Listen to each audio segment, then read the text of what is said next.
হিন্দু ধর্ম কি বলে? সূর্য পৃথিবীর চারদিকে প্রদক্ষিণ করে না পৃথিবী সূর্যের চারদিকে প্রদক্ষিণ করে। ঋগ্বেদের বলা হয়েছে সূর্য এক রথে চড়ে। চাঁদের যে আলো সেই আলোটা কি তার নিজের আলো? হিন্দু ধর্ম কি বলে? হিন্দু ধর্মগ্রন্থ ভাগবত পুরাণে বলা হয়েছে। তৃতীয় প্রশ্ন, পৃথিবীর আকার সম্পর্কে হিন্দু ধর্ম কি বলে? পৃথিবীর আকার কেমন? হিন্দু ধর্ম অনুযায়ী পৃথিবী। হিন্দু এবং হ্যাঁ জেমিনি, তুমি কি শুনতে পাচ্ছ? হ্যাঁ, আমি শুনতে পাচ্ছি। আপনি যদি কিছু জানতে চান তাহলে জিজ্ঞাসা করতে পারেন, আমি হ্যাঁ। উত্তর দিতে চেষ্টা করব। হ্যাঁ, আজকে আমি অনেক কিছুই জানতে চাই, অনেক বিষয় সম্পর্কে, এবং আমি তোমাকে কিছু প্রশ্ন করতে চাই। আমার আজকের প্রশ্নের বিষয়বস্তু হচ্ছে যে এই সূর্য এবং এই পৃথিবী এবং এই চাঁদ সম্পর্কে। সূর্য পৃথিবীকে কেন্দ্র করে ঘুরে না পৃথিবী সূর্যকে কেন্দ্র করে ঘুরে, এবং পৃথিবীর আকার কেমন, এবং সূর্যের যে আলো সেটা কি তার নিজের আলো কিনা, এই সম্পর্কে হিন্দু ধর্ম কি বলে, ইসলাম ধর্ম কি বলে, এবং এই দুই ধর্মের ব্যাখ্যার সাথে কোনটা আজকের বিজ্ঞানের সাথে মিল রয়েছে। আপনার প্রশ্নগুলো সত্যিই খুব কৌতূহল উদ্দীপক এবং বিজ্ঞান ভিত্তিক। আপনার যদি কিছু জানার থাকে তাহলে জিজ্ঞাসা করতে পারেন, আমি উত্তর দিতে চেষ্টা করব। আমরা প্রথমে হিন্দু ধর্ম দেখি। হিন্দু ধর্ম কি বলে? সূর্য সে কি পৃথিবীর চারদিকে প্রদক্ষিণ করে না পৃথিবী সূর্যের চারদিকে প্রদক্ষিণ করে? ঋগ্বেদের 1.35.2 বলা হয়েছে সূর্য এক রথে চড়ে সপ্ত অশ্বে টানা রথে ভ্রমণ করেন, অর্থাৎ সূর্য যেন 7টি ঘোড়া টানা এক রথে চড়ে আকাশে চলে যাচ্ছে। সূর্যকে বলা হয়েছে সে যেন সপ্তদ্বীপের মধ্যবর্তী অঞ্চলে অবস্থিত এবং সে তার রথে করে প্রতিদিন পূর্ব থেকে পশ্চিমে গমন করে। বিষ্ণু পুরাণে আরো বলা হয়েছে পৃথিবী স্থির এবং সূর্য তার চারিদিকে পরিভ্রমণ করে। এছাড়াও ভগবত পুরাণে বলা হয়েছে সূর্য, চাঁদ এবং নক্ষত্র পৃথিবীর চারিদিকে ঘুরছে। অথর্ব বেদে আরো বলা হয়েছে চাঁদ নিজস্ব পথে দ্রুত চলে, যার গতি ও আলো মানুষের বোঝার সীমার বাইরে। আচ্ছা, চাঁদ যে পৃথিবীকে কেন্দ্র করে ঘুরতেছে তার গতি কত? চাঁদ প্রায় 27.3 দিনে পৃথিবীকে একবার প্রদক্ষিণ করে। এর মানে হলো চাঁদ প্রতি ঘন্টায় প্রায় 3680 কিলোমিটার বেগে পৃথিবীর চারপাশে ঘোরে।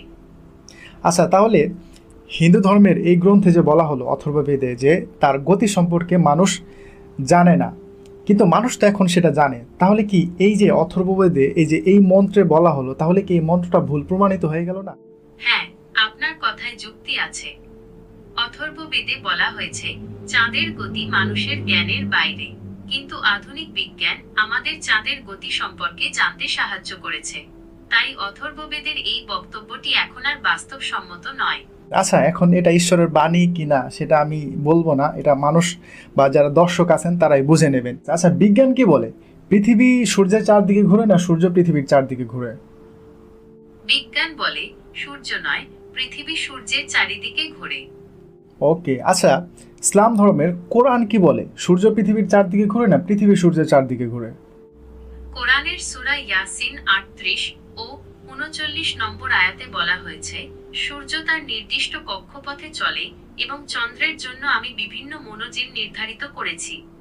ওকে, ঠিক আছে, যেহেতু এখানেও সরাসরি পৃথিবীর কথা বলা নাই, তবে আমি একটি আয়াত বলি, সম্ভবত সেই আয়াত দ্বারা এটা বোঝাবে যে হ্যাঁ, পৃথিবীও গতিশীল, স্থির নয়। সেই আয়াতটি হচ্ছে, আচ্ছা আমি পড়ে শোনাই, তুমি আমাকে আয়াতের ব্যাখ্যা করবে, ঠিক আছে? ঠিক আছে, আপনি আয়াতটি বলুন, আমি ব্যাখ্যা করছি। ওকে। বিসমিল্লাহির রহমানির রহিম। لا الشمس ينبغي لها أن تدرك القمر ولا الليل سابق النهار।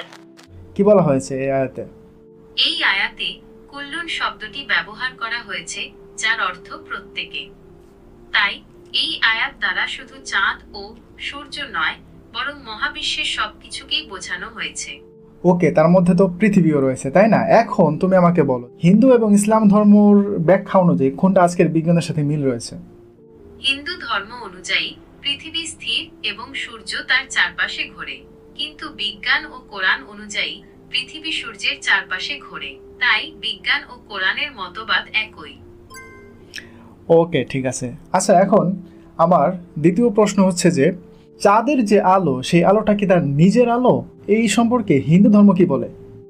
হিন্দু ধর্মগ্রন্থ ভাগবত পুরাণে বলা হয়েছে সোম রাজা চন্দ্র তার রশ্মি বিস্তারের মাধ্যমে উদ্ভিদ, সমুদ্র এবং ব্রাহ্মণদের আলোকিত করেন।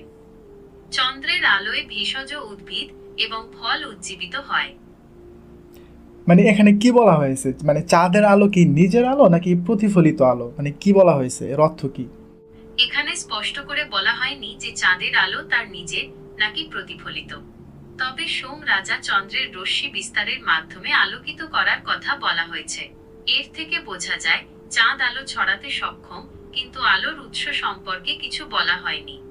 তার মানে আমরা যদি সাধারণভাবে এটা শুনি তাহলে এটা বোঝায় যে চাঁদের নিজের আলো, তাই তো?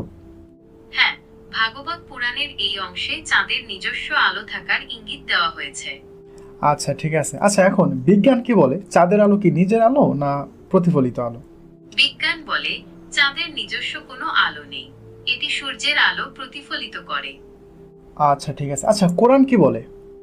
কোরআনের সূরা ইউনূসের ৫ নম্বর আয়াতে বলা হয়েছে, তিনি সূর্যকে করেছেন তেজপুঞ্জ এবং চন্দ্রকে আলোকময় এবং তার তিথিসমূহ নির্দিষ্ট করেছেন, যাতে তোমরা বছর গণনা ও সময়ের হিসাব জানতে পারো। এই আয়াতে সূর্য ও চন্দ্রের মধ্যে আলোর পার্থক্যের কথা বলা হয়েছে, যা থেকে বোঝা যায় চন্দ্রের আলো নিজস্ব নয়। এছাড়াও কোরআনের সূরা নূহের ১৬ নম্বর আয়াতে বলা হয়েছে, তিনি সেখানে চন্দ্রকে স্থাপন করেছেন আলোরূপে এবং সূর্যকে স্থাপন করেছেন প্রদীপরূপে।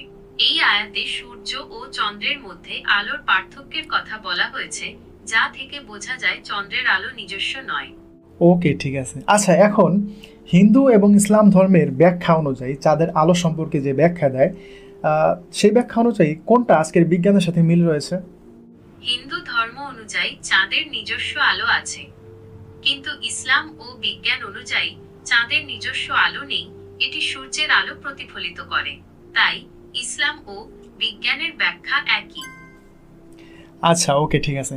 আচ্ছা, এখন আমার তৃতীয় প্রশ্ন, সেটা হচ্ছে যে পৃথিবীর আকার সম্পর্কে হিন্দু ধর্ম কি বলে, পৃথিবীর আকার কেমন?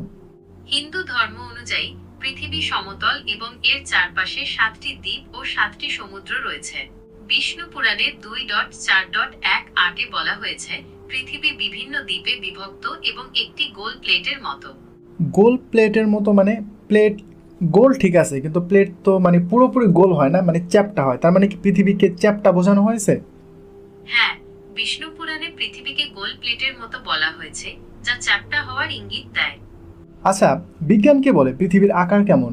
বিজ্ঞান বলে পৃথিবীর আকার জিওডের মতো, যা মেরু অঞ্চলে কিছুটা চ্যাপ্টা এবং বিষুবরেখা বরাবর কিছুটা স্ফীত।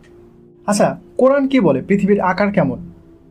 কোরআনের সূরা আন নাজিয়াতের 30 নম্বর আয়াতে বলা হয়েছে, আর এর পরে তিনি পৃথিবীকে বিস্তৃত করেছেন। এই আয়াতে দাহাহা শব্দটি ব্যবহার করা হয়েছে, যার অর্থ বিস্তৃত করা, ডিম্বাকৃতি এবং বাসযোগ্য। এর থেকে বোঝা যায় পৃথিবী ডিম্বাকৃতির এবং বসবাসের উপযোগী। আচ্ছা, এখন হিন্দু ধর্ম এবং ইসলাম ধর্ম মোতাবেক এই পৃথিবীর আকার সম্পর্কে যে ব্যাখ্যা দিল, সেটা কোনটা আজকের বিজ্ঞানের সাথে মিল রয়েছে? হিন্দু ধর্ম অনুযায়ী পৃথিবী সমতল, যা আধুনিক বিজ্ঞানের সাথে মেলে না। অন্যদিকে কোরআনে পৃথিবীকে বিস্তৃত বা ডিম্বাকৃতির বলা হয়েছে, যা বিজ্ঞানের জিওড আকৃতির সাথে সামঞ্জস্যপূর্ণ। তাই বলা যায় কোরআন এবং বিজ্ঞানের মধ্যে কোনো বিরোধ নেই। ওকে ঠিক আছে। আচ্ছা, তোমাকে একটা প্রশ্ন, আল্লাহ পৃথিবীকে বিস্তৃতি করা এটা না বলে সরাসরি তিনি পৃথিবীকে গোল করে তৈরি করেছেন, এটাই তো বললে পারতেন, কিন্তু এটা কেন বলেন নাই তুমি বলো? কোরআনে পৃথিবীকে সরাসরি গোল না বলে বিস্তৃত বলার কারণ হতে পারে, তখনকার মানুষের মধ্যে পৃথিবীর আকার সম্পর্কে স্পষ্ট ধারণা ছিল না। বিস্তৃত বললে তাদের পক্ষে বোঝা সহজ হতো। তাছাড়া কোরআনের মূল উদ্দেশ্য মহাবিশ্বের গঠন বর্ণনা করা নয়, বরং মানুষকে স্রষ্টার অস্তিত্ব সম্পর্কে জানানো। ওকে ঠিক আছে।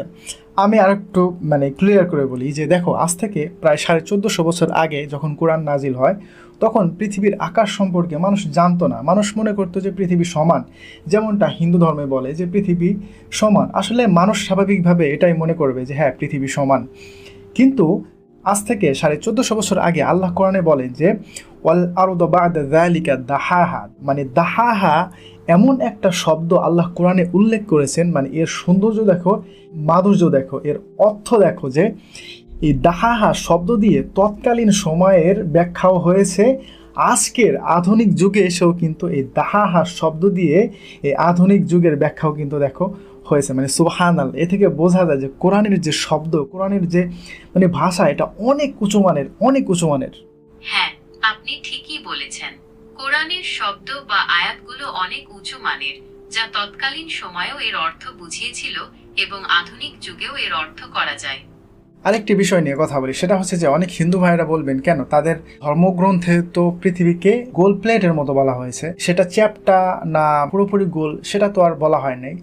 যেহেতু প্লেটের মতো বলা হয়েছে সেহেতু গোলও হতে পারে পুরোপুরি, আবার চ্যাপ্টাও হতে পারে। ধরে নিলাম গোল। আচ্ছা, যদি ধরেও নেই যে পৃথিবী গোল, তাহলে কি পৃথিবী গোল? না, পৃথিবী পুরোপুরি গোল নয়। এর আকার জিওডের মতো, যা মেরু অঞ্চলে কিছুটা চ্যাপ্টা এবং বিষুব রেখা বরাবর কিছুটা স্ফীত। তাই হিন্দু ধর্মগ্রন্থে পৃথিবীকে গোল প্লেটের মতো বলা হলেও এটি পুরোপুরি গোল নয়। ওকে, ঠিক আছে। আচ্ছা, এবার ইসলাম ধর্মের এই ব্যাখ্যাটা দেখি যে আল্লাহ বলেছে যে কি পৃথিবীকে তিনি বিস্তৃতি করেছেন। আচ্ছা, বিস্তৃতি এটার আমি আরও যে অর্থ রয়েছে সেটা আমি ধরলাম না, দাহা শব্দের আর কোনো অর্থ আমি নিলাম না, শুধুমাত্র বিস্তৃতি অর্থটাই আমি নিলাম। যদি বিস্তৃতি অর্থটাও যদি আমি নেই, ঠিক আছে, দাহাহা শব্দের অন্য অর্থগুলো বাদ দিয়ে শুধু বিস্তৃত অর্থটি ধরলে কোরআনের এই আয়াতের সাথে আধুনিক বিজ্ঞানের জিওড আকৃতির সরাসরি কোনো বিরোধ দেখা যায় না। কারণ জিওডও এক প্রকার বিস্তৃত, তবে তা পুরোপুরি গোল নয়। ওকে, ঠিক আছে। যেমন ধরো একটা ঘরের মধ্যে কার্পেট বিছানোর প্রয়োজন হবে, তো ঘরটা তো আর পুরোপুরি সমান হয় না, তাই না? কোথাও সিঁড়ি আছে, কোথাও উঁচু নিচু আছে, তাই না? তো যখন নাকি কার্পেট বিছানোর কথা বলি তখন তো আমরা বলি যে বিছাও কার্পেটটা। হ্যাঁ, আপনার উদাহরণটি বেশ ভালো। কার্পেট বিছানোর ক্ষেত্রে আমরা যেমন ঘরের উঁচু নিচু অংশগুলো বিবেচনা করে বিছাই, তেমনি বিস্তৃত শব্দটিও পৃথিবীর প্রকৃত আকার জিওডের সাথে সামঞ্জস্যপূর্ণ। এখানে সমতল বা গোল নয়, বরং পৃথিবীর বিস্তৃতি বোঝানো হয়েছে। আচ্ছা, তারপরে আরেকটা প্রসঙ্গ, সেটা হচ্ছে যে হিন্দু ধর্মে চাঁদের আলোকে মানে নিজের আলো সরাসরি না বলা হলেও তাদের যেই মানে ব্যাখ্যা, সেখান থেকে কিন্তু এটা বোঝা যায় যে চাঁদের আলো তার নিজের আলো। আচ্ছা, যদি চাঁদ এবং সূর্যের কথা একসাথে বলা হতো তাদের ধর্মগ্রন্থে, তাহলে বুঝে নিতাম। যেমন কোরআনে আল্লাহ যখনই সূর্যের কথা বলেছেন তখনই চাঁদের কথা বলেছেন, যখনই চাঁদের কথা বলেছেন তখনই সূর্যের কথা বলেছেন। যেমন ওজা আলাল কমারা ফিহিন্না নূরা ওজা আলা শামসা সিরাজা হুয়াল্লাযী জাআলা শামসা জিয়াআন ওয়াল কমারা নূরা।